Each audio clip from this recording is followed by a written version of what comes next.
Embrassez-vous! C'est vrai qu'avec le temps, la routine, le train-train quotidien et les habitudes, on aurait tendance à oublier les vertus du bon vieux smack.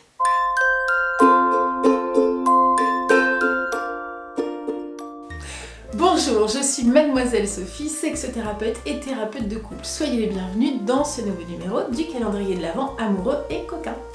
Dans un couple, on prend des habitudes qui peuvent être considérées à la fois comme des repères ou comme des tuiles d'amour. On met en place des rituels de toutes sortes qui peuvent devenir des réflexes. Le smack du matin ou du soir en est un bon exemple. Mais alors pourquoi il est quand même intéressant ce smack? Bon, d'abord, il a le mérite d'exister, même si c'est en mode un peu automatique.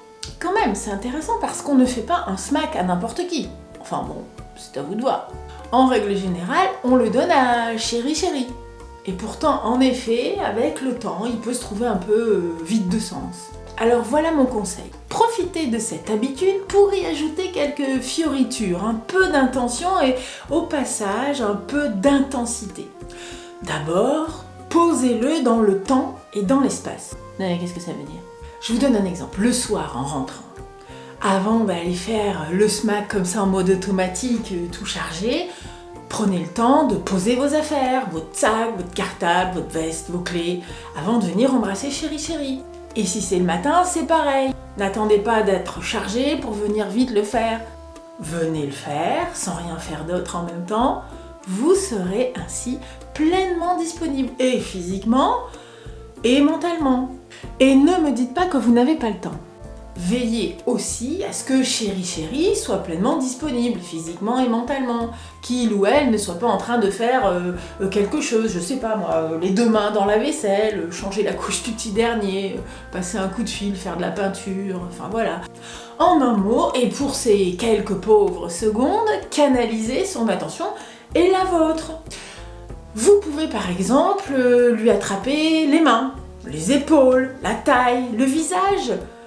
Vous pouvez prendre quelques secondes pour l'enlacer, venir vous blottir, poser son nez dans son cou, ajouter un petit bisou à cet endroit-là avant de venir déposer le fameux smack, ou juste après d'ailleurs. Vous pouvez aussi ajouter une phrase ou une question. Attention, si vous posez une question, écoutez la réponse. Vous pouvez aussi rajouter un petit mot gentil. En bref, on remet du sens et de l'intention dans ce smack. Bien sûr, la petite tape au cul avant le retour au quotidien est une option. Allez, au bout le bande de gourmands. Je vous dis à demain pour un nouveau petit conseil amoureux et coquin. Mouah, ça c'était un smack.